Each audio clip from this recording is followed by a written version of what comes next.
I lived across the street from Harold for more than a decade. It's amazing what you see about people when you catch swaths of their life in passing. It was never that I intended to watch him or anything like that. This was merely a matter of living near him. I was there when they had the movers, when they renovated their house, and when they became just Harold. It was a dark morning with thick moisture in the air that served to let everyone know of the approaching storm. I was fighting off a cold of epic proportions, chewing lemon cough drops like candies, and drinking cup after cup of peppermint tea. The mixture of these flavors tasted awful, but at least I could taste something. It wasn't very often that I'd call out of work like that, so I guess it was purely dumb luck that made it so I saw him across the street.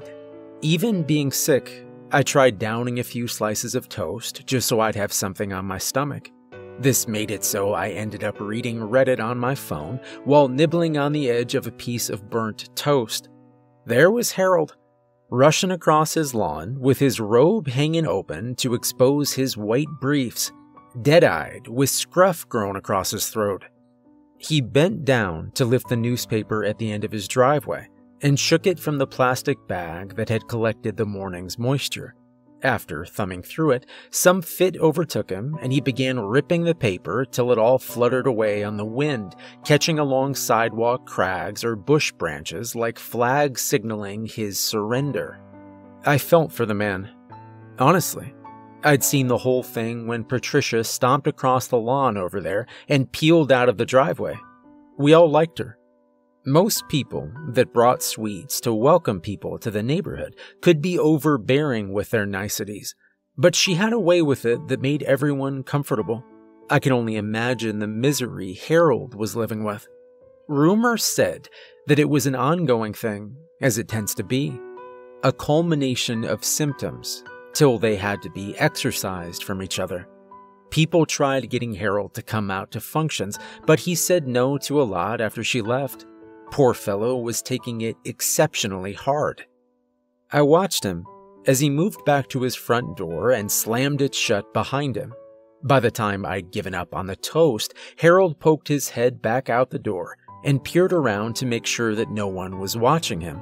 The coast was clear, or so he thought, because I could see him well enough. He went chasing after the strands of paper he'd left behind, this time taking precautions to tie his robe shut. I remember thinking then how weird a grief that must be to lose someone like that. Makes you do weird shit. As for me, I've enjoyed my own company too much to muddy the waters with anything beyond platonic. Once he'd collected most of them, he trod out of sight once more, giving me enough time to look at a few more wholesome memes and finish my cup of tea. Finally, at some point that I'd not even seen because I'd become so engrossed in my scrolling, Harold was in his yard between the two maples, angled against a spade with effort. Even from a distance, I could see that the morning sprinkle was making quick work of his bed hair, so it conformed to the shape of his skull. My brain took minutes to realize what he was doing, but as the pile of wet earth beside him grew, it registered. But why? What the hell was he thinking? Was he planning something?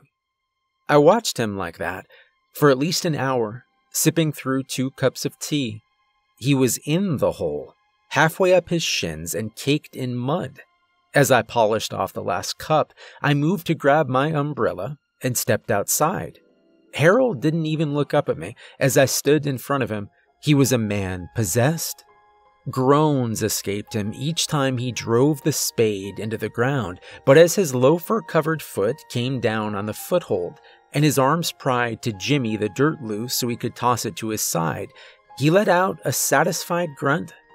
Standing there on the sidewalk, just on the other side of his hedge with the rain coming down light, I looked on. Whether or not he noticed me, he didn't make it known. "Hey there, buddy. What are you doing there?" "How are you, neighborino?" he asked me, without even looking up from his work. It came from him like a jaunty, self-aware joke. Another shovelful met the pile. "Do you need me to call someone?" He laughed and continued shoveling.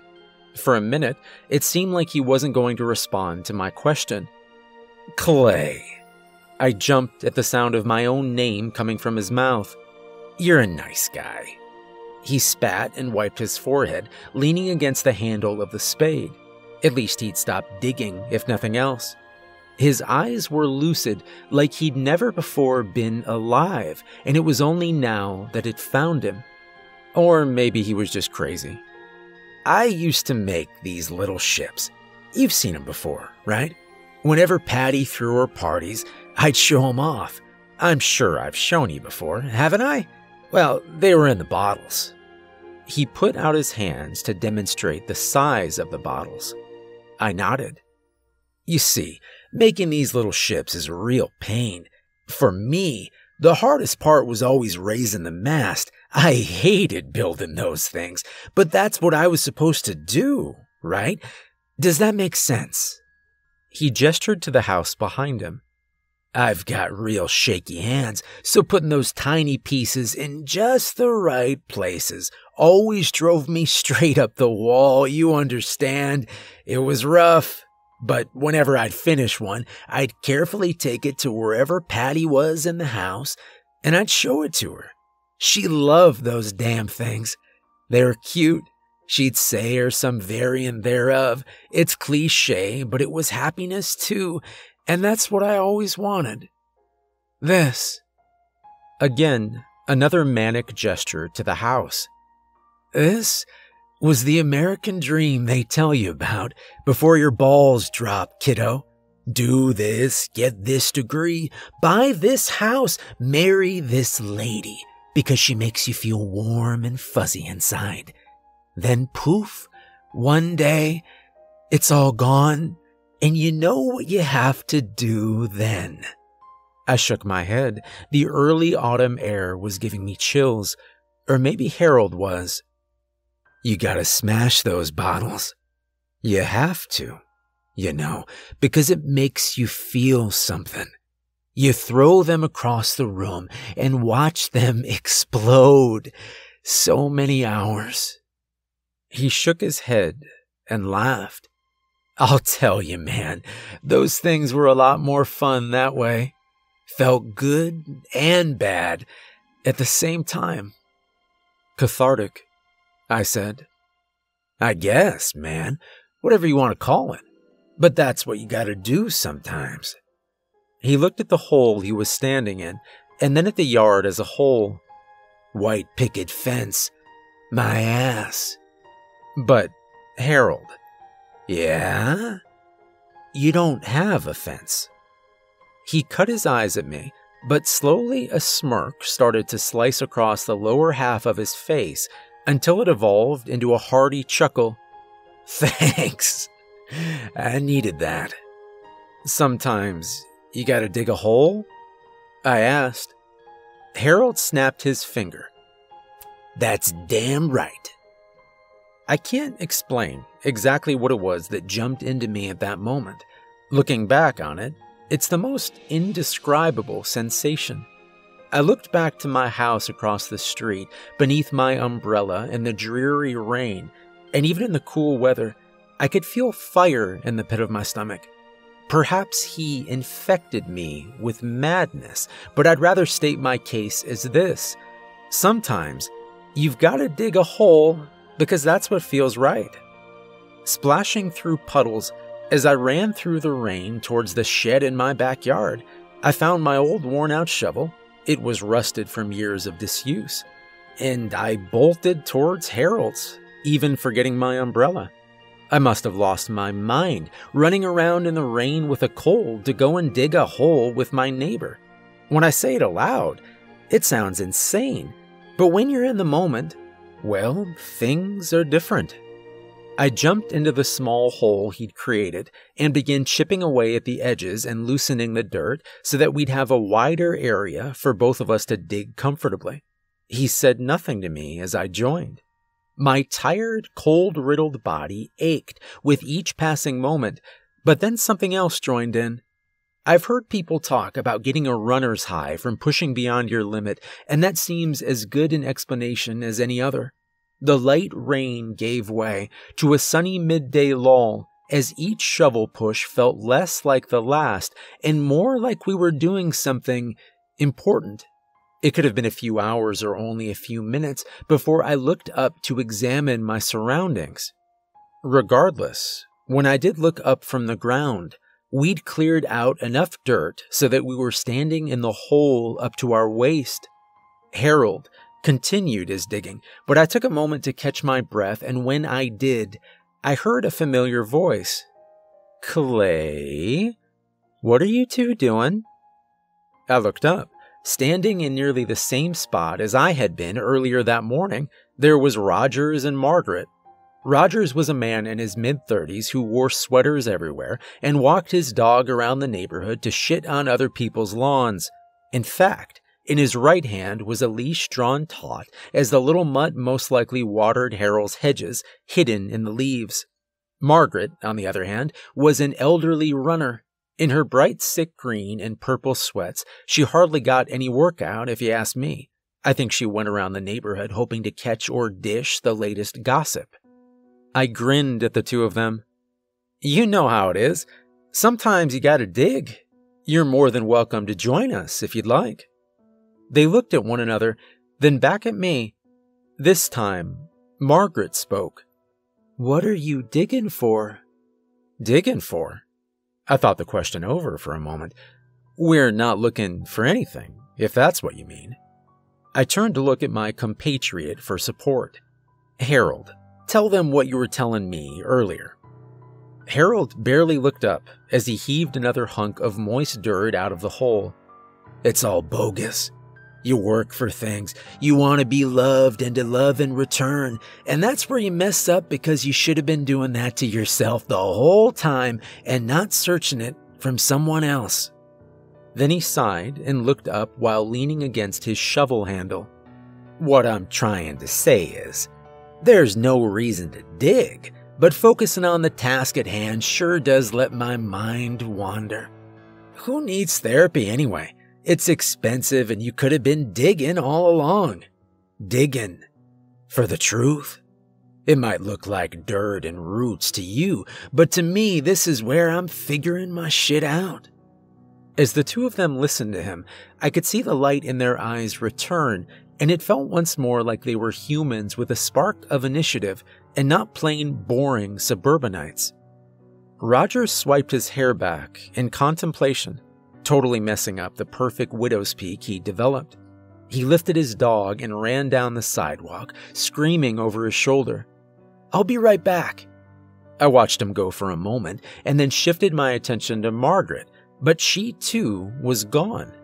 When the two of them returned, I wasn't surprised. What did surprise me, however, is that while Rogers showed up with a shovel on his shoulder like a rifle, Margaret came jogging back with a wheelbarrow full of tools, shovels, axes, pickaxes. Among the things she brought was a gas-powered auger, and I must admit that this did surprise me quite a bit. There was a feverish tinge in her face, one that said she meant business. I swear when Harold heard the auger fire up, he grinned from ear to ear. It was contagious. It felt like the deeper we got, we were compelled by an external force of some kind, whispers just from around the corners of our faces. Everyone began talking about it. Our team of 4 quickly grew into 10, then 20, then 30. By the time the people getting off work drove by, babysitters were called for those that had children. When asked how long they'd be gone, they didn't give an answer and doubled the pay. Teri, Roger's husband, showed up to the hole, trying to urge him to drop this craziness, but it wasn't long till he found himself in the hole, digging along with the rest of us. We hacked the maples to pieces in the yard and moved those pieces into the street. By the time it was getting too dark to dig, Linus, a single dad, hauled over his grill and started cooking hamburgers and hot dogs for the tired diggers. It got to the point that when I was standing in the hole, the top was nearly 15 feet over my head. Its diameter was at least 25 feet. We lounged, dirt-covered but smiling and joking and talking about the weather, as we ate and cracked open a few beers. If not for the massive hole in Harold's front yard, it may have been a regular cookout. Gathering together string lights on poles and tiki torches, we brought the yard alive and setting up plastic sunbathing chairs to bed down for the night. What was the plan for that? Well, I'd say it's obvious. All of us had the intention of continuing the project the following morning. I caught sight of Harold near the sidewalk, peering down into the hole. He sipped from a beer bottle, and a little satisfied smile played out across his face. On approach, he greeted me with a simple nod. "It sure is something, isn't it?" I said. "Ah, that it is. Can't believe we made it this far. How long do you think it'll take till we can't go anymore?" he said. I glanced at the gathered crowd falling asleep in plastic chairs or chatting amongst themselves in groups of 3 or 4 at a time. Well, I've heard people joking that they won't stop till we hit China. That's the sort of stuff only kids talk about, and I think it's magical that full-grown people can play pretend like that. There was a pause as I too stared into the pit, admiring it in all its glory. We've done a good thing here, haven't we? Certainly. Harold took a quick swig of the beer. This is crazy. He laughed. He had a tired look in his eye that I could sympathize with. You should get some rest. He checked the watch on his wrist. If we hope to make an impact tomorrow, we should start early. I put up 2 fingers and gave him a lazy, jokey salute. Good night. Night. Never before in my life have I slept like I did that night. It wasn't just the tiredness or my cold either, if I were to guess. In black dreams, I heard what only can be described as electric bubbles in my ears. The screeching in the night filled me and hollowed me out, same as we did that pit. It was a nightmare, I should say that much, but it was so much more than that. The best way I could put it is that it felt as though my soul, even if I'd never been one to believe in such a thing before, was leaving my body, and I was a nothing person, less than human for it. Then the screeching in my dreams woke me, and I realized that I was not hearing the sounds of dreams, but the sounds of screams. I propelled myself off the chair and staggered around bleary-eyed. It was still night or early morning. What's happening? I tried saying. My neighbors were running towards the pit, and there was already a crowd of them gathered at its edge. I followed, slapping my face awake. As I came to the edge of the hole among the others, I froze. There was a place at the opposite end of the pit where the dirt floor had given out to some unknowable chamber. From it sprang forth whipping, glistening tendrils, bright red and thin as paperclip wire. Each one writhed independently from the others, but must have come together on the end of some great unseen beast in the dirt. Several of them held Rogers well over our heads as I looked on with extraordinary horror at what I was seeing. The tendrils cracked like whips against his body, sending out shrill, pus-curdling screams. They shed him of his clothes and then began stripping him of his skin as well. My eyes shot to Teri. He looked on entirely helpless at what was happening. I could see the frozen tears in his eyes, not quite accepting what was in front of his face. All our faces. I saw it. And I can tell you still that I have dreams of it, or sometimes I try and tell myself that it was all some fever mirage of my cold. But I know that's not true. It's impossible to retract Roger's more red, runny muscles and exposed bone than anything else. Hardly looked like a human anymore. The tendrils lifted him ever higher and twisted his body like a rag, then dropped him dead before recoiling into their subterranean lair. The hole in the pit that went deeper The place it had spawned from echoed a gurgle to signify that the chamber was large. Very large. Teri screamed finally, taking towards one of the ladders protruding from the hole. Margaret tried reaching for him, but he was too fast. In moments, he was in the pit, on his knees before his husband. I couldn't bear to watch him cry over Rogers like that and tried scanning the area for Harold, but he was gone. Instead, my eyes fell on the flaps of skin that caught along the crags and the sidewalk and the debris we'd created in our endeavor to dig our way to China. They flapped like flags in the wind. I couldn't help it. I stepped from the hole and keeled over, throwing up the hot dogs I'd had earlier. A few people joined me. By the time I wiped the muck from around my mouth and looked back up, Teri was already at the ladder again, at the bottom of the pit and screaming at somebody, anyone, to come help him as he carried Roger's corpse in tow. He was covered in his husband's blood. One of the corpse's legs moved across the ground like a piece of balled lint on the edge of a string.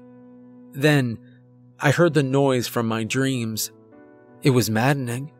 It seemed to be coming from inside my own head, like a musical popping. It sent a shiver down my spine. At some point, tears began to flow as I looked on the crowd of gathered faces, and I could tell that they heard it too, and we all knew what it meant. We marched towards the ladders pressed around the edges of the hole, our feet no longer our own, each of us with a tool in our hands. Teri dropped the corpse and began walking towards the place the dirt had opened up, just as we all did. We were going in, totally transfixed. I remember looking at the faces that came along, and I couldn't help but notice that Harold was not among them. I wondered briefly if he had had the sense to run away when he had the chance. As we filed into the chamber, one by one, the slanted dirt of the cave-in made for arduous moving. It must have taken us down another 100 feet at least. Finally, our feet met solid stone. In the distance, there was a city of spires and ancient stone with firelights snapping intermittently. There was no logical reason for its existence. Seeing that place, from even as far away as we did, I felt a sense of dread. I was sick, I was tired, and I was shaking from the existential horror before us. The city in the distance, beneath the impossibly high ceiling of the cavern, called us nearer. Among my neighbors, there were whispers of the most unfathomable possibilities. As we moved along, carrying tiki torches and pickaxes, wet schlepping sounds came from overhead, and as we peered over our own heads to see what creature it was coming from, the ropey red tendrils of the thing that had killed Rogers dangled from the flat ceiling. The ropey limbs of the thing hung from its bulbous, fat body. It seemed to be breathing, but otherwise did not move. As Margaret removed a flashlight from her person and shone her light around, it became obvious that the ceiling was covered in those monstrosities, spaced out from one another by about 20 yards. "Jesus Christ," said Linus. "I can't believe this has been under our feet this whole time." "I don't think this was under our feet," I said. Hearing it aloud like that, it made too much sense. You'd have thought we would have heard these eldritch horrors knocking around before then.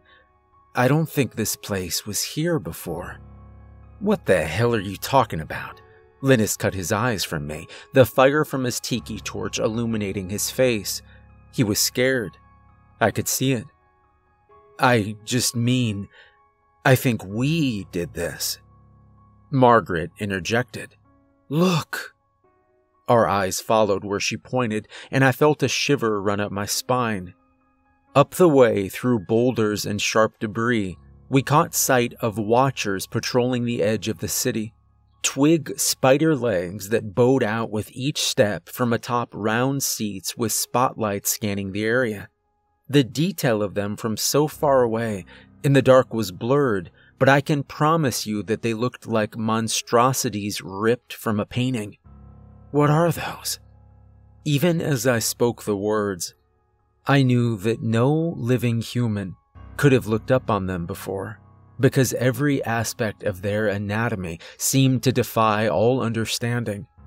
Seeing them made me so uneasy that I reached out for one of my neighbors in the dark so that I might have anyone to hold on to. What are they? I repeated. Let go of me. Daryl, a devout member of the neighborhood watch, slapped my hand away. I offered him a weak smile. I'm sorry. I've just never seen anything like it. None of us have. It's phantasmagorical, I said, totally awestruck. Daryl and Margaret both looked at me funny and responded by simply peering ahead at the watchers. We walked, and as we did, I began to feel the cold I'd been suffering from prior begin to take hold over me. My nose began to run, my muscles ached, and I sniffled. I believe that working in the rain the previous day had done little to improve my situation. No one mentioned it, but I kept glancing overhead at the stringy things dangling from the ceiling, wondering if they could hear the noises I was making. My mind continuously went back to the way they'd utterly destroyed Rogers, and I couldn't help but shudder to think what they might do to me. How much longer till you think we reach him? Asked Linus. No one answered him. The echo of the infinite-seeming chamber was the only thing. It seemed that we went for perhaps hours, slipping or tumbling across the bent, moist rocks that the floor became as we neared the city of spires. All the while, those unnameable beasts overhead never left our visage. Whimpers escaped the crowd when we passed by one, edging around the limbs while giving them a wide berth. One of the red tendrils curled on itself, sending a shrill cry from Linus. The thing took little notice of us as we hurried along. The outline of the city ahead became even more clear. It feels like we've been walking forever, I said. Whether this was due to the fact that I was more tuckered than the others, or if it was that we had trod over the rough terrain for a vast, immeasurable time, I couldn't tell. We met a great rock face that stabbed towards the ceiling. It seemed our best bet at finding a place to rest, and I mentioned it in passing. With grumbles over how we should continue moving dispersed, and we sat with our back to the flat surface of the rock, the others, too, began to express discontent with our journey. We never should have come here, hushed Margaret. Daryl scanned the surroundings from a position atop a waist-high boulder. I can't remember where the exit is. I don't think we can go back. The exit doesn't exist anymore. The anxiety in his voice crept up my spine. It was true. Why had none of us thought to leave behind guideposts for the journey back? Or was it that we had collectively accepted our fate and subconsciously decided none of us were going to leave anyway? I sat against the rock among a few half-familiar faces.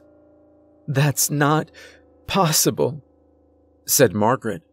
She moved to the rock he was standing on, reaching up a hand.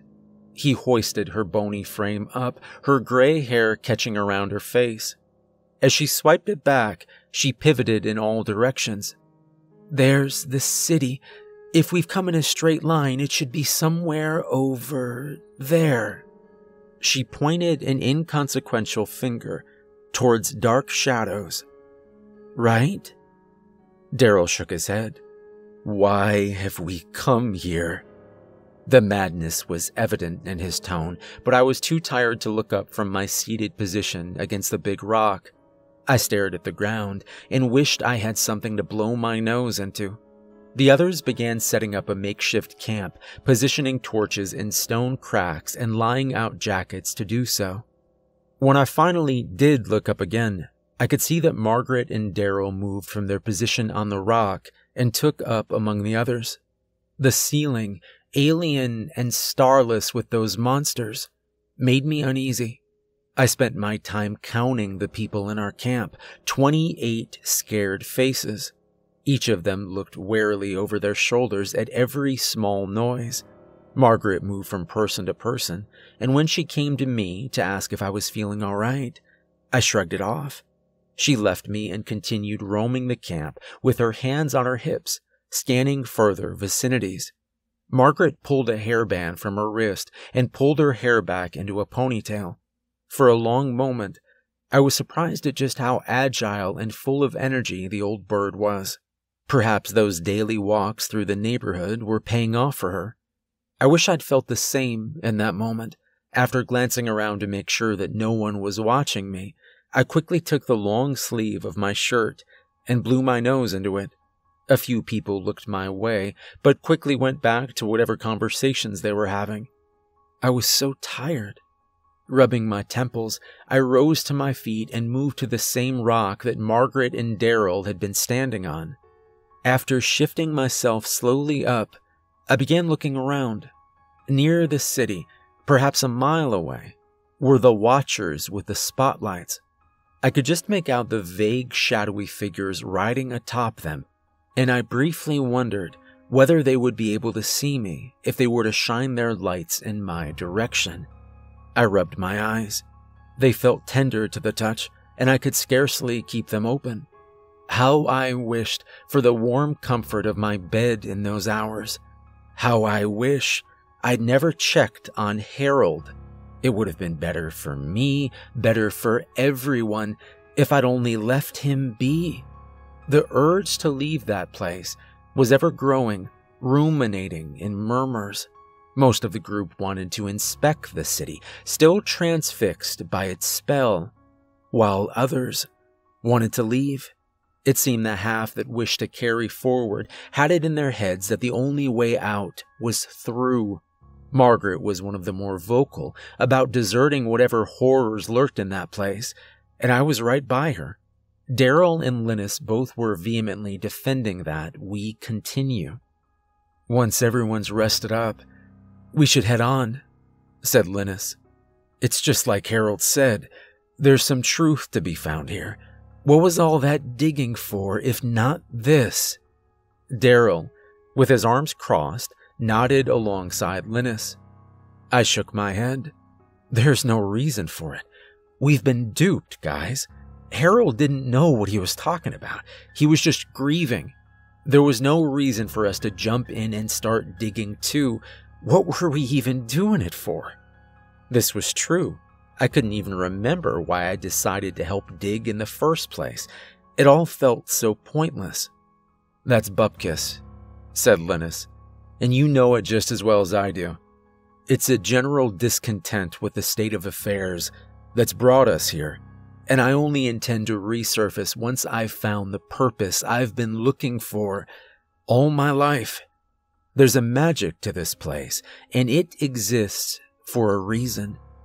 It would have been nice if that were true, but looking around at the deep shadows of the massive cavern, I could see only desolation. Margaret cut in. I don't care what you do. I'm going back. She studied the group. Those of you that want to leave can come with me or not. The mixed expressions of hopefulness and fear made me sick. It seemed that we were destined to split up, with half of us going on and half going back. I only hoped in that moment that we'd actually be able to find our way out of the cavern.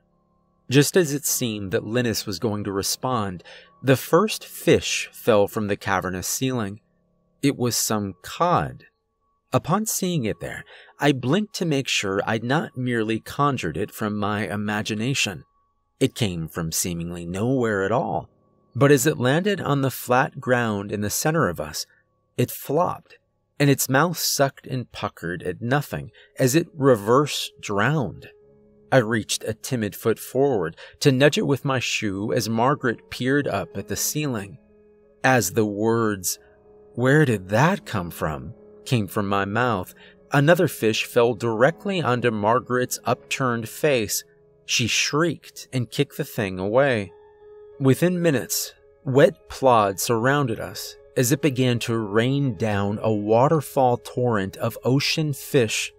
A flounder bounced off my shoulder, slapping me with its tail.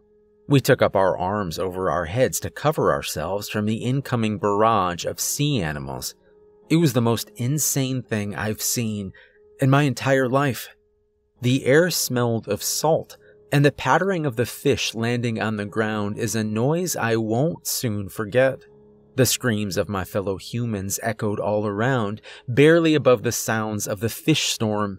We began to take cover near the great flat rock. I dove across people and wriggling fish to reach it, pushing and shoving and getting shoved in return. In panic, my shoulder met the rock and I turned to look back at my neighbors frantically searching for shelter.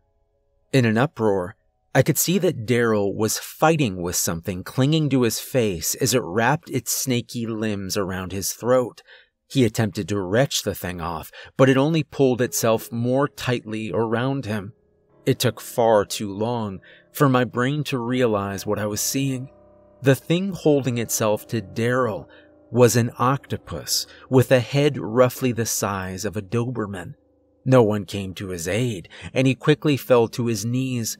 His last few screeching breaths left his lungs. I watched on in concentrated frozen terror through the last few still-lit flickering torchlights as Daryl's right hand came up in an arched claw to dig into the thing's chewy flesh. And then Daryl went still altogether.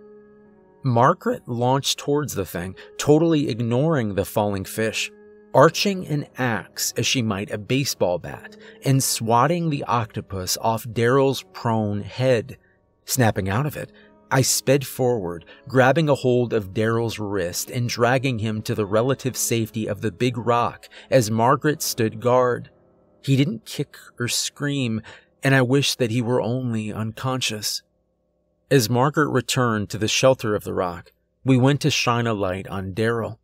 His face was no longer a face, but a skull with open optic holes through which only pink brain could be seen.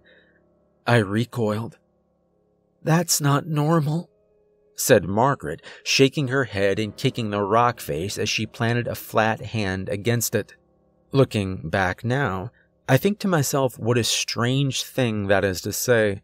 But in dire circumstances, the thing that needs to be said is so far from one's grasp that it too becomes fleeting, and there's nothing save the obvious and concrete. No, it was not normal. "What are we gonna do?" My voice was small, caught in my throat. I was surprised that anyone could hear me over the sound of the fish rain, but Linus did. "We moved to the city where it's safe. There's no going back now. It wants us here." Even with a mad twinkle in his eye, I could clearly hear the fear in his voice. What exactly it was and why it wanted us here, I couldn't say. We stayed pressed to the rock till the fish stopped falling. By the time they did, we were nearly up to our knees in them. Their dead eyes looked up at us, and sometimes their tails would twitch, forcing me to double-take to make sure there was not another tentacled creature among them. As we pushed on, stepping over or around the dying and dead fish, we came to a flat open area of ground that encompassed the city of spires. It seemed it had been intentionally worn down. With every step, I felt we were more vulnerable. A spotlight from one of those horrid watchers passed over us as we marched, and I could nearly feel the heat of it. We froze, and the watcher ignored us, pivoting the light in another direction. I wondered if it could even sense our presence at all. My legs began to feel heavy, my arms too, but this wasn't the normal sort of tiredness I'd been experiencing up until that point. It felt as though I'd been drugged. Looking around at my neighbors as we went, I could sense a dazing in them as well. I watched as their limbs moved in slow motion, and it occurred to me that we were hardly making any leeway whatsoever. "Does anyone else feel tired?" I asked. "Yeah." I twisted my head around to see that it was Linus. "Now that you mention it, I am feeling really tired. It's like I want to lie down and sleep. God, I've never felt like this before." It felt like someone was trying to pull my eyelids closed with pinched fingers. Something was amiss. The city of spires ahead grew foggy, and the fires that illuminated it flickered. No, I was blinking. The slow blink of someone on the verge of sleep. Someone's cries met my ears. I turned my head to the right to see that Teri was sliding his feet along the smooth stone floor. Why'd Rogers have to die? It should have been me. He said the words so much like facts, while his ankle shifted forward in stumbling steps. The pickaxe he carried grinded along the floor of the cavern as he dragged it with a limp wrist by the handle. A chorus of other tools soon followed as we all began to carry our tools in this way. Teri's eyes welled with tears. I should have died. He was losing his mind. It was all too much. No amount of what I said would be able to snap him out of it. He was giving up. He choked. "I just want to die." It was the wail of a dying critter. "Hey," I tried. "It's gonna be all right, Teri. It's gonna be okay. Just push on. Don't give up. We're gonna make it out of here." "No." For the briefest of moments, his eyes grew lucid as they met mine. "No, we're not, Clay. That's okay, though. I'm just gonna lie down for a little while." I heard the handle of his pickaxe clang against the floor. He was no longer dragging it. "I'm just gonna lie down, and I'll catch up with you later. All right?" "Don't do that." I tried shaking my head quickly to jumpstart myself out of this strange affliction. Margaret called out from somewhere behind. "Don't go to sleep." She sounded like she was having a hard time speaking. "It's trying to make us go to sleep." Teri fell to his knees. "Just gonna close my eyes. It'll all be over soon enough." He fell onto the solid ground with a dull thud. Another body ahead fell. It was the lady who ran the salon down the road, but I could never remember her name. Then someone else to my left. It wasn't long till we were dropping like flies. Every thud of a body on the hard ground was another stake in the heart. It made me wonder how long I would last. Margaret called out from somewhere behind again. "Clay, you still awake up there?" "Yeah, I'm still here." "I don't know how much longer I'm gonna make it, Clay. Can you do me a favor? I have a granddaughter. If you make it out of here, will you tell her I love her?" There was a series of snuffles. "Will you tell her I love her and that I'm sorry I couldn't see her grow into a woman? Can you do that for me?" No. I was surprised how much command I still had over my own voice. Even though I could no longer turn my head to look behind and could only see the rotating watchers and city beyond, I didn't want to lose Margaret. "I can't do that, because you're gonna make it out of here, same as me. You hear me?" A few more bodies struck the ground, and the sound of my own heartbeat in my ears was the only thing for miles. I waited and waited and waited for her response. Every step forward I took was met with nothing but the sounds of my neighbors dropping. Was she already asleep? Had she succumbed to the wicked magic of the cavern? Was I the last one standing? Would this become my eternity, walking toward a dark city, suspended in infinite time? "Okay, Clay," said Margaret. At hearing her voice, I felt a new strength in my legs, and even as my muscles met resistance like I was pushing through water, I began stomping defiantly towards the watchers, and the sounds of others' footfalls came too. Then the sinking feeling I'd had in the pit of my stomach began to disappear, and I was sprinting. I'd broken the threshold of the spell, it seemed. As my muscles felt normal once more, I stopped and turned around. Laid out before me was mostly bodies. The only ones left was me and Margaret and Linus. He pushed on, slapping his face while she blinked repeatedly and rubbed her cheeks. "I've never felt anything like that before," said Linus. "I can't believe I made it." There was nearly a cheeriness in his voice till he met me and looked out onto the bodies, the many dead forms of the group fallen behind. "My God," said Margaret. Red tendrils spilled from the dark recesses of the ceiling, reaching for the extremities of the dead or sleeping, and suspending them in mid-air like puppets for a moment, before carefully, almost delicately, pulling them up and from our eyes into the shadows. As the bodies disappeared to the ceiling, a sound followed. The sound of grinding bones, of stripping wet, of those creatures above devouring them. There was nothing left in that open stone field but the torches and tools they'd left behind.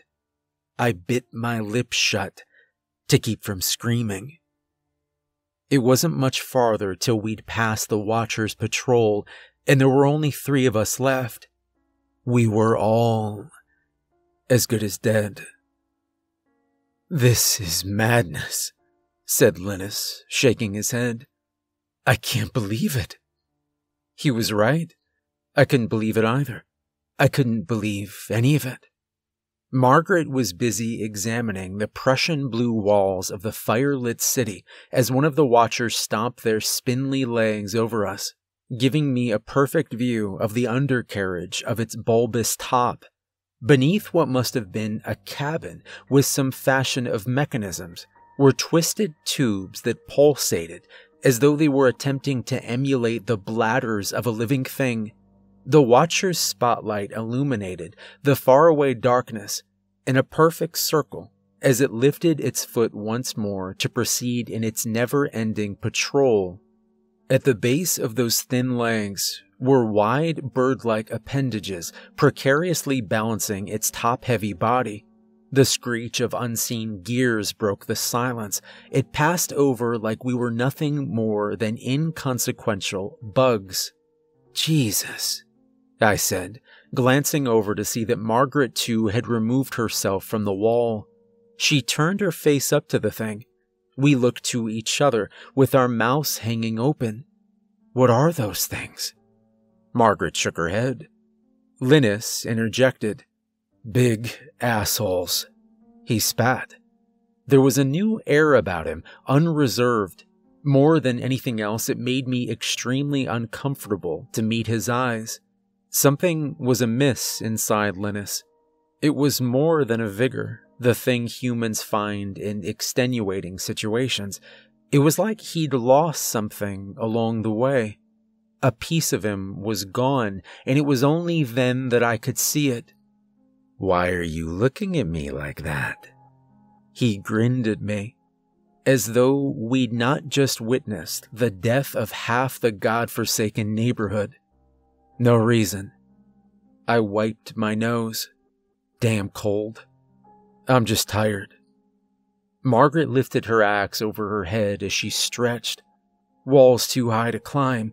It looks like we'll have to go around till we find an opening." There was a pause that hung in the wet air. "Though, I'm not so sure we should." I looked to the general direction I thought that perhaps we'd entered the cavern, and then at the vibrant blue color of the city walls. I don't think we'd make it back, if we tried. I could not vouch for the other two, but I was uncertain that I'd be able to walk back through whatever aura protected the place. Not for the first or last time, I silently admonished myself for encouraging Harold. This was a hell of my own design. I'd brought it on myself, after all. I'd brought it on us all. Linus, with those wild, mad eyes, grinned. Clay's right. Only ways through. That's what we've got to do. It's the only thing that makes sense.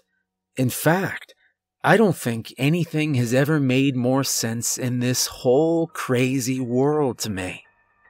Margaret looked to me, shooting me a glare that told me I probably shouldn't be saying things like that around Linus. But then her shoulders relaxed, and she sighed, puffing up a wild gray strand of hair as she did so before shaking her head. I can't believe I'm saying this, but you're probably right. This is the dumbest thing I've ever done. Nonsense, said Linus. Look at this place. He put his arms up to accentuate his point. It's beautiful. It's a once-in-a-lifetime opportunity. How many people do you think have ever seen anything like this before? Too many, said Margaret. A smirk took over Linus's lower face. I'm telling you, he was grinning like a maniac. There was something going on there, but for the life of me, I couldn't figure out what it was. Something was wrong with him. I've read things about the uncanny valley, and I feel as though that's the best way I can describe it. He was no longer the friendly neighborhood barbecue connoisseur. It was like a new thing had jumped into him, and whether it was the dark magic of the place or his own mind that had done it, I don't know till this day. We took off to the right, following along with the curvature of the city's outer wall, Linus brushing the ends of his fingers intimately over its surface, while Margaret and I studied him. The huge open cavern shouldn't have felt so claustrophobic, but it did. The darkness lingering over our heads where the foul creatures hid, clinging to the ceiling, forced my chest to tighten. It felt harder to breathe, or perhaps it was just my clogged nose. I skirted away from the line we'd created as we walked to blow my nostrils open with my finger. Under any other circumstances, I may have been embarrassed, but something told me that we were far beyond that. So many had already died. I glanced to my two traveling companions and hoped I would not have to see any more suffering, but could sense that that was unlikely. I rejoined them, and no one mentioned a thing. They instead opted to stare ahead without saying a word. The three of us had gone perhaps 20 minutes in silence before Margaret began to fall behind, taking slower steps and keeping a distance from us by about 15 yards. "What's keeping you back there?" asked Linus. Margaret waved this off. "Just not as young and spry as I used to be, is all. Nothing to worry about. I think I just need to catch my breath." I went to her and touched her on the shoulder. "It's all right. We can take a break if you need to." She latched onto my hand and pulled me close, whispering in my ear, "Keep an eye on him. I don't trust him." Before I could even respond, she shoved me away. Linus took his hand off the wall and turned completely around. "What are you two talking about back there?" Margaret offered a smile. "Nothing. Clay was just asking me if I needed a break. I'm fine." He raised an eyebrow at the pair of us. "Okay." Then he placed his hand on the wall again, possession taking over his steps. It wasn't long till Margaret fell in line with us once again. I couldn't get what she'd said to me out of my mind. Until that point, I'd been worried I was the only one noticing Linus's strange behavior. This should have served to quell the anxieties I had of him, but it only made it so they flourished. I kept him in my eye line. A patrolling watcher stepped over us, and we stopped to let it pass. I could see them 1,000,000 times in my dreams, and they would never cease being alien to me. In fact, I have, and they remain that way. The Watcher's strange ball briefly lit the high ceiling as it shifted up, and I could see a mess of wicked things, tightly bound skin, and faces sewn in frozen torment served as an appropriate juxtaposition to the Sistine Chapel. Before I could check to see if the faces matched any of the ones we'd left behind, the Watcher groaned in its mechanical way and left. Linus was smiling.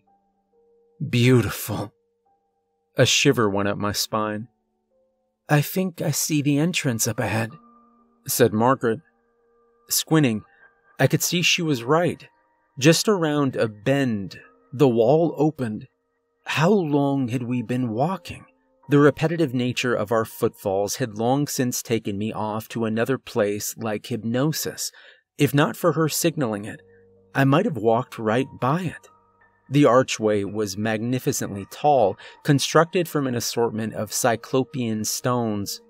I was left to wonder exactly what sort of creature could have carved them. I couldn't have imagined the Watchers doing so, urging the massive stone blocks across the ground with their thin legs. No, it seemed to me that there was only one explanation. They were of an ancient imagination, withdrawn from the recesses of a mind far gone.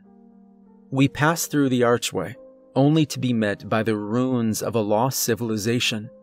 I was immediately struck by the dizzying way the walkways spun through the spired structures.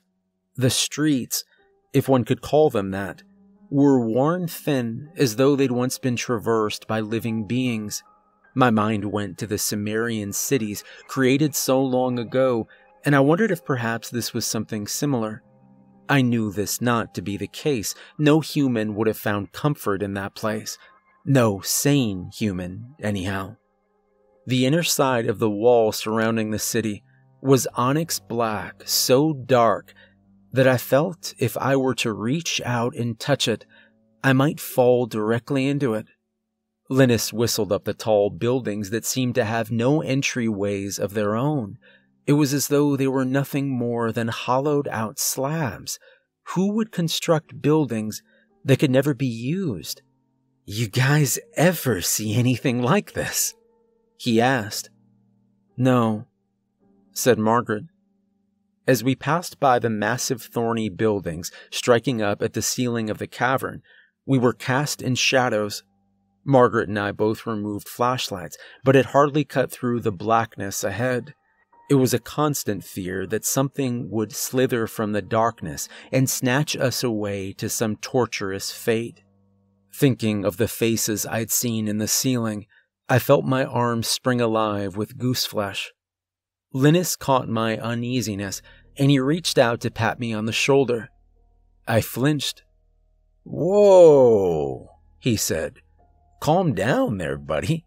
There's no reason to be so jumpy."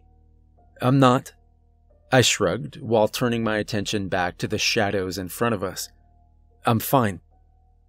We moved by the first few structures, glancing down the snaking thin alleyways, but deciding in silence to continue our way down the street we were on. Each time we met one of those openings on either side, where the buildings broke open to those dark corners of the city, I could feel unreal eyes on me. I felt so totally vulnerable in those moments, like my lungs might rupture and exhaust all the oxygen from my body. But we pushed on, and the spires opened up to some kind of abandoned market square where flame lights flickered the shadows away. Among the torchlights were booths where people had once sold wares, and I was once again comforted by the fact that some intelligent life had in fact dwelled there sometime in the distant past. In the center of the square was a massive black tower that rose well above all else. Everything was silent, but our own steps for a blinking moment. A single fish fell from the sky and landed near the black spire. Linus went to it, and Margaret and I both followed him. He hunkered down over it and prodded it with the end of his index finger, then looked over his shoulder. "Again?" he asked apparently no one. Linus stood and looked to the black expanse above. "We've seen this already," he said, and his voice echoed back at him. "Did you hear me? You've already done this." Whether or not Linus summoned what was to follow, I'm unsure, but when I look back on the words I've written so far, I want nothing more than to reach through the words and throttle him. There's no changing the past. A great groaning escaped from somewhere in the shadows overhead, and I half expected the great red tentacle beast from above to come down and make us their playthings. But they didn't show. Instead, shattering glass rained from above. I was left frozen as the shard seemed to materialize from seemingly nothing. I put my arms over my head and hurried to the black spire, hoping to find some cover from the falling glass, but the tower did little. A few darting shards caught my legs, but I felt nothing through the rush of adrenaline. Linus stood in the center of the market, face up, screaming. His voice could scarcely be heard over the shattering glass. As he twisted around, gripping his face, I could see that a thorn of glass had driven its way into his left eye. Blood rushed down the front of his shirt. Margaret clung to me, and I to her. "Shit, shit, shit." She was yelling directly into my ear, eyes clenched shut and fingers digging into my arm. I began feeling around the wall of the flat-sided tower as we inched our way around it. My fingers met an opening, and I pulled Margaret in with me. We fell in, and she scrambled in the dark to withdraw her flashlights while I peered out from the crevice in the tower to scream towards Linus. I saw him dancing in the square with his hands at his face. "Over here! Come over here!" As the words left my mouth, Linus twisted to face me, and I caught another good look at the gory mess. He latched a hand onto the shard jutting from his eye, and his fingers slid down the sharpened edge of the glass, cutting his hand and causing it to slip as he attempted to pry it from his face. He latched on with both hands and finally launched the thing from his eye socket. "I did it," he said, torrents of blood rushing from his head. The glass rain didn't let up, and he seemed to not even notice as it diced his exposed arms to flayed ribbons that hung off him in cords, exposing the tissue beneath. "Linus!" I was too late. A ship's mast fell from the ceiling, landing directly on top of him. It crushed him, and I recoiled back into the dark recesses of the crevice we'd found. My stomach lurched, thinking of the way he'd become no more than a stain. The sound of clinking glass continued, and I dared to peek out once more, ignoring the spot where Linus's raspberry squashed remains were. There, crashing over the towering structures and sending up plumes of debris and hunks of stone, was the bow of a ship whirling through the air. Margaret looked at me, dark circles forming around her eyes that I'm sure I reciprocated. A handful of short red streaks ran the length of her face where the glass had caught her. A stinging soreness in my own cheeks confirmed that I must have looked much the same. The stress we'd been under was beginning to take its toll. "It's just you and me now," I informed her. The frankness with which I delivered the news scared me. "I know," she sighed. "There's stairs over here." I grabbed her by the shoulders. "We're both gonna make it out of here, aren't we?" When had I started shaking her? She ripped herself out of my hands. "Clay, damn it, get off me!" I caught her stern expression, but it was quickly replaced by a look of concern. "You're not gonna start acting crazy too, are you?" My shoulders slumped. "No," I shook my head. I just don't want anyone else to die." Margaret grabbed my face. Her cold, bony hands grounded me. "I'm not gonna die. You're not gonna die. All right?" I was losing my mind. She was right. I couldn't be thinking like that. It would do neither of us any good. She shone her light into the shadows to reveal a plain carved staircase that spiraled up through the center of the spire. I choked out my words. "I don't want to keep going." She shifted the light to shine it on me. I felt very small when she did that. "I don't think we have any choice in the matter." The shattering of the glass just beyond the open doorway and the splintering hull of the wooden ship flying through the air drove away my final protest. We were going on, and we had no choice. But to what end? What did we hope to find? There would be no way out. The stairs seemed to go on forever, and it felt as though there was a physical presence pulling me, weighing me down. Margaret's heels kicked high as she ascended the steps ahead of me, with the axe out in front of her chest. Our flashlights illuminated the small space we traveled through. The higher we went in the spire, the closer the walls around us grew, as though the building tapered nearer the top. My chest grew tighter, with my cold working against me. I believe in that climb of the staircase. I became delirious. I tried, with my spare hand, to feel my forehead, hoping that I'd not come down with a blistering fever, but somehow that felt ridiculous. Who cared if that was the case? I couldn't imagine that it would matter. What would happen if I were to just take a seat on those steps and refuse to continue? With everything in me, I believe I could have taken a seat and died.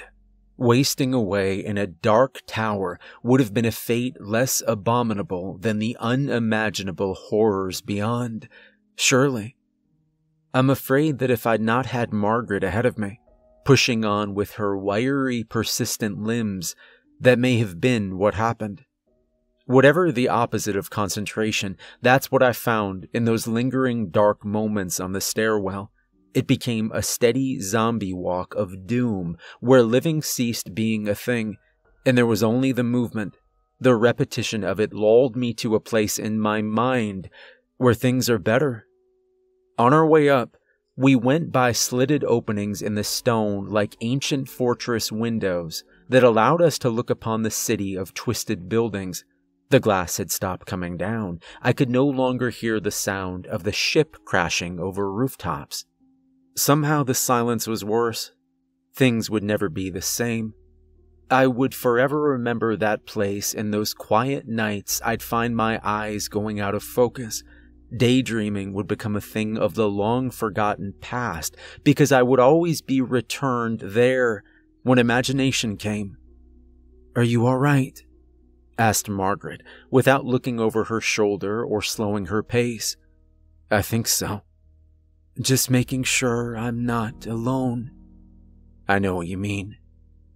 She angled her pace around the middle pillar of the stairwell, ever tightening its bend. "What if there's no end?" "What do you mean?" "I mean, what if it goes on forever?" "There's always an end." My mind was programmed from a lifetime of constructed narratives that forced a sense of purpose on me and my actions. There's always an end. "How do you know? What if we just keep going on forever?" Her voice was shaking. "I don't think that's going to happen." I hoped aloud. "That's not how it works. We're going to get out of this, remember? Just like we talked about. You and me will." "I really hope you're right." "I know I am." I said this in the most reassuring way that I could, without actually believing it, even if I wanted to. She stopped. "I think I see it. The opening. It's just up ahead." There was hope in her voice that twisted my entrails. The truth was evident. Beyond her silhouetted shoulder, I could spy dancing, warm light. Our pace quickened, and as we broke the surface at the pinnacle of the spire, I slammed into her without meaning to. We were holding hands, not as lovers, but as humans, because we were scared. At the clean, flat spire top that stretched to a diameter of 20 yards, we stood together aghast at the creature there. The unmoving, half-human-seeming thing gurgled as its chest rose and fell. It sat in a chair of the same onyx I'd seen on the inner wall of the city, like it was made of a bitter-sick soul. We wagered a few steps toward the thing, lined in rows of standing torches.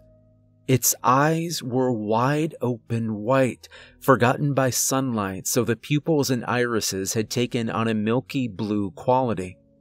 The thing's arms were strapped into the chair, black snaking tubes gored into the forearms, frozen hard so that it couldn't move. The opposite ends of the tubes snaked into the ceiling. It stared directly up to the dark shadows or clouds above. Not even its mouth was free of its own cord that no doubt plumbed the depths of its stomach. As we grew nearer, I could see dry tear stains trace the creases of its crow's feet, and its beard was no longer full, but kinked and thinned from duress. "Harold?" I choked out. The thing in the seat did not respond to my voice. On approach, I could see the reason for this. Its ears had been clogged and locked in place by those same black tubes. "My God," hushed Margaret. We went to Harold then, not knowing what to do. As I touched his cool, naked skin, he seemed to respond in a mumble groan around the thin tube draped in his throat. Why was I crying? I reached for one of the tubes while Margaret watched me with steady eyes. Neither of us knew what to do, but that wasn't going to stop me from doing what came next.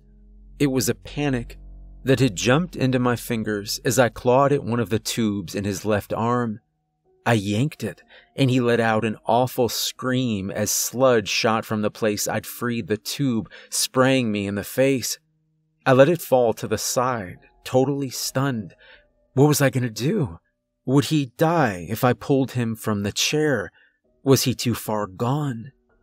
Then a whirring began that echoed. The sound of suction filled my ears, and I watched on in horror as the tubes attached to Harold began sucking something out of him. His eyes closed, and he cried whimpering tears. I could not see through the vacant black tubes, and to this day do not know what it drew from him. But when the silence came, it was maddening. Margaret looked at me. She held her hands to her forehead, perpetually swiping her hair back in a frantic manner. "What's happening? My God, what's happening?" And then it began to rain again. No, not rain. It hailed, and thousands of pinking little balls fell from the black sky and rained down on our heads. I closed my eyes and went to Margaret as we tried our best to shield one another from what came, screaming like we screamed in that place so many times already. The twinkling glow caught my eyes as it gathered around our feet, and I could see that the hail wasn't ice or rocks, but they were made of gold. I snapped from my terror and held one of them up to my face. Through squinted eyes, Margaret shouted at me, "What are you doing?" I held up the circle. "They're wedding bands." She opened her eyes and looked through the hole in the center of the ring I was holding. "Why?" I glanced toward Harold. "This is his place, I think." "What?" "There are things darker in the human mind than there are out there in space. No dark gods compared to the inner workings of a human mind. The potentiality of our own terribleness cannot be overstated." Those previous sentences are a post-rationalization. In this moment, I couldn't put the words in place like that. I simply shook my head and dropped the ring. I don't know. The rings came down, and I pattered to the opening at the top of the spire towards the way we'd already come. Margaret had been right. There was no end, but I was going to try, even if it killed me. Her fingers dug into my arm and whipped me around. We can't leave him. She glanced over at the thing in the chair, still sputtering, gasping for air around the tube fixed in his lips. Not like that. There was a pause before she looked back to me. I wouldn't want to be left like that. Would you? I looked to the axe in her hand. How was it that she'd kept it so long, through everything? Not like that. We can't do it like that. We were screaming to one another over the clinking of the metal rain. What choice is there? Her fingers tightened around the handle of the axe. We could do it quick. I looked to the pitiful herald and nodded. She moved quickly. It was a task no one wanted a part in, and the faster it was over, the better. Margaret launched the axe into his chest with a quick heave. His body lurched and spasmed before going still. She ripped the axe away, and blood sprayed as his chest opened wide. The wedding ring stopped falling, with the last few ringing out somewhere far away. All was quiet, with Margaret covered in Harold's blood like it was war paint. The cavern air changed. There was nothing. We were standing in a vacuum that might crush us at any moment. Then, the world began crumbling. A cave-in? Was my initial thought, but this was ridiculous, of course. Cave-ins didn't happen in places that didn't exist. Such tragedies were for the real world. We'd parted there so long ago. The world was shaking, and the spire trembled, threatening to give away at any moment. The rumbling was all I could hear. Margaret screeched out something, but I couldn't understand. She hung onto the edge of one of the tubes attached to Harold's body. She was waving at me. I stumbled over and fell onto my knees, trying to crawl to her. Her mouth moved, but as I tried deciphering what she was saying, a great boulder fell from the sky and sheared away the opening of the stairwell behind me. I twisted around on my back to watch it fall away as spider crack lines shot in my direction. I'm certain I was screaming as I moved. I felt a pair of ice-cold hands on my neck and craned around to see Margaret. She screamed over the roar of the falling debris. I can see light. She pointed in the most unexpected of directions. She pointed at Harold's chest. She shifted to the front of him that had been pried open by the axe. I watched dumbfounded as she pushed her fingers into his chest and opened them more. Indeed, natural light spilled from there. I was immediately reminded of the mumbles of my dead neighbors. The only way was through, so they said. Margaret placed her knee on his thigh and ripped his chest open. I crawled over on shaking arms and pulled myself up to gander in. It was a dream that I could see trees and perhaps even a touch of real air. I'm not proud of this. I pushed my fist into him and began worming my way through. Freedom was so close that I could nearly taste it. Swimming the visceral ooze in the place between here and there is a feeling I will never wash clean. Digging my claws in, I propelled myself forward like a deranged newborn pulling itself free from its tense mother. There was no longer a Harold or Margaret, or even me. There was only the ravenous growing urge to escape, and I kicked my way through intestines until I tugged away at clumps of dirt and took in labored breaths A fresh air. The sun splintered overhead as I sat choking in the open hole of Harold's front yard. I hawked up a lump of wet mud and scooted onto my knees to peer into the place I'd come from. There was no opening leading back there anymore. In its place, there was only a grouping of loose dirt. I watched and waited and was all alone. I wept and swiped tears away with dry, cracked hands. "Come on," I said at the pile. "Come up." The words spit from my mouth. The dirt remained still, with no trace of life. "Please," I begged whatever it was that had created such a cruel world. I screamed like a madman. It started out small. The pebbles of minuscule, bald clay fell away and rolled like children down a grassy hill. A finger with splintered caked nails sprang forth, and then came the whole hand and the forearm. I wrapped my hands around the thin wrist and tugged with everything I had. Then Margaret's head sprang forth, hair clinging to her head. She gasped, open mouthed and eyes closed. Once she was free, she wiped at her face. After a brief coughing fit where she put her head between her knees as I patted her on the back, she began crying. "We made it," I said, the elation in my voice reaching a point of absurdity. "There's no reason for that anymore. We made it." She looked at me. "I know." Margaret patted the dust off her shirt. "There was a time in there. I saw your feet just above my head. I saw you kicking. You were going to make it. Then I felt something grab me from behind, and I was stuck. Then your feet disappeared, and I couldn't move anymore. I almost died. I could feel whatever it was squeezing the life out of me. There was a thought I had, though." I looked at her, puzzled. "At least you were going to make it.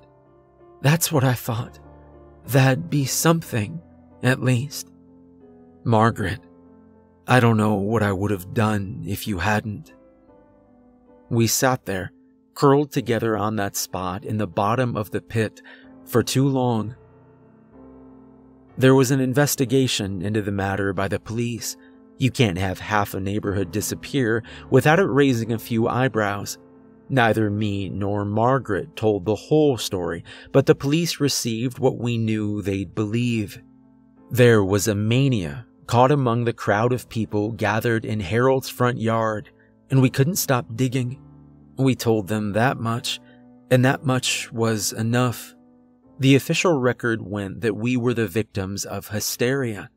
We told them of a cave-in and that most of the people there were caught in it. They excavated the lot Harold's house stood on and never found a thing. I never figured they would. We each got our share of fines and community service. In the courtroom, I recall the judge sneering at me from her high chair as I plead my case. There was jail time for me, but Margaret's lawyer was better. She visited me sometimes. It was time well spent in comparison to what I'd seen. When I got out, Margaret introduced me to her granddaughter as me and the old lady who once jogged around the neighborhood grew closer, and I came to realize her granddaughter was all she had left. It finally made sense to me that her last request would have something to do with her. We don't talk about that place often, but when we do, it always ends in long nights where we chat over 4 or 5 bottles of wine or whatever else is nearby. She's a fair amount older than I am, and I know that I'll be the last, unless by some miracle the old bird outlives us all. Given what she's capable of, I would believe it's possible. I joke like that, to make it seem far and away. Do not let this serve as some fable of morals or fault. It was never about blame anyhow. This was about one man's inability to let go of the past.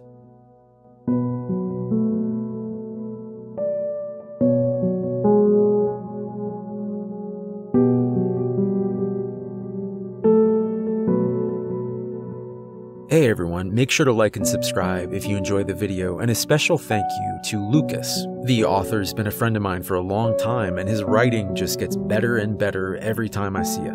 Make sure to check out his new book on Amazon. There's a link in the description. If you'd like to support me further, there's a link to my Patreon in the description as well. And remember, if your neighbor decides to dig up the past, don't grab a shovel.